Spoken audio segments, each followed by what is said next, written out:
In a small, peaceful city, there lived a young man named Aman, a young man with a heart of gold. Aman was known to everyone as the person who would always lend a helping hand. No matter what the problem was, big or small, Aman was there to help. If someone was sick, Aman was by their bedside. If a neighbor needed help with work, Aman was the first to volunteer. Aman's life was a series of helping others. He often gave up his own time, money, and even his well-being for the sake of others. He missed his own family events to be with friends in need, skipped meals to help someone in crisis, and spent his savings to lend money to those who asked. Aman believed this was the right way to live, always being there for others. Aman had fallen in love with a girl named Riya. She was charming and seemed to appreciate Aman's kindness. Aman did everything to make Riya happy. He paid for their outings, bought her gifts, and even helped her with her bills. He thought this was what it meant to be in love, to give unconditionally. But as time passed, Aman started hearing things that troubled him. His friends mentioned how Riya would speak poorly of him when he wasn't around. They told him she mocked his generosity, calling him weak and easy to manipulate.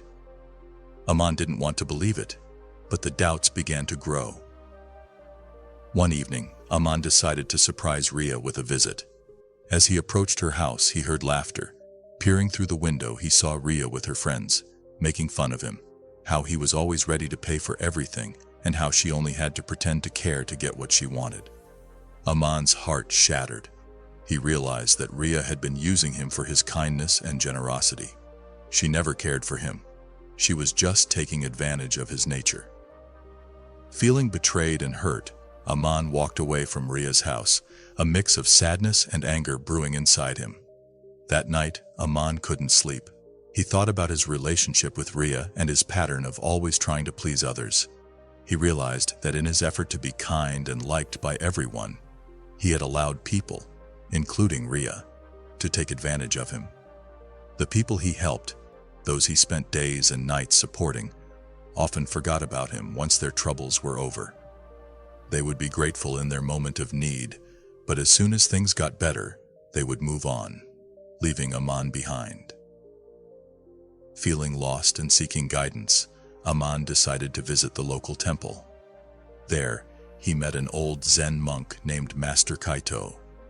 Master Kaito was known for his wisdom and insight into life's complexities. Aman shared his experiences and the pain he felt from always trying to please others. Master Kaito listened intently and then began to share his wisdom.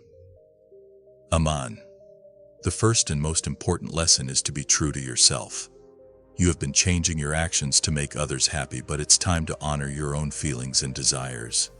Don't do things just to look good in someone else's eyes. Be honest with yourself about what you want and what feels right to you.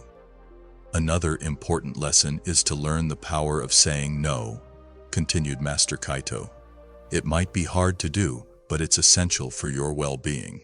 It's okay to put yourself first and say no if someone asks you for something you don't want to do, or if they ask you for something unreasonable or impossible. You also need to stop saying yes when you're not getting anything out of the task at hand and are just doing it because the other person is asking you for help. The most important part about this is reminding yourself that saying no when you mean it isn't being selfish. It's taking care of yourself. Master Kaito then spoke about boundaries. Setting boundaries is crucial, Aman. This might seem difficult at first, but it is important that you start noticing what is happening and identify things that need to change. Make a list of the things you're doing that make you feel unhappy or used, like getting tea for a friend, and rank them in order of importance with the most significant items on top. This simple strategy can allow you to remain true to yourself without feeling the need to please everyone. Boundaries give you the ability to say no when another person asks for help or takes advantage of your time. Remember, you are not selfish. You are just confident enough in who you are that you know it's okay not to agree with someone's requests all the time. Also, stop making excuses for why you can't help others, advised Master Kaito. The moment you stop making excuses, you'll have more time and energy to do what you really want to do. You'll feel more in control of your life and less of a victim to other people's demands. If you make an excuse every time someone asks you to do something for them, as in, sorry, I'm afraid I can't do it, because, then it can lead to a lack of work-life balance and leave little time for personal pursuits. In other words, you'll get burned out. It also means that people will start taking advantage of your good nature, and there's nothing more frustrating than being used and taken advantage of. Next time someone asks for a favor, or asks you to do something that takes up your time or energy, just reject their request without an excuse. If they ask why, tell them that you are in the process of working on your own personal development and would like to focus on that right now, or something similar. It's okay if they don't understand at first, because chances are they will eventually see why it's important for you. Aman, remember that you can't please everyone. It's impossible. Instead, act in a way that is true to who you are. The right people will respect and appreciate the real you, said Master Kaito. Master Kaito also encouraged Aman to let go of the past. Dwelling on the past will only bring about negative feelings and emotions. You will likely feel regretful or maybe even guilty. This is not something you should allow yourself to do. The best way to start over is by letting go of the things that are weighing you down and holding you back from being your best self. You may even need to cut ties with toxic people in your life, or with those who have been taking advantage of your kindness for too long now. Finally, Master Kaito reminded Aman to make himself a priority.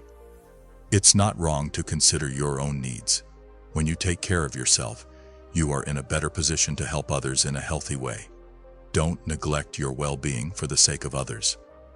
Armed with these lessons, Aman started his journey towards a healthier, more balanced life. He practiced being true to himself, setting boundaries, and not overextending his kindness. It wasn't easy, but he felt stronger and more at peace with each passing day.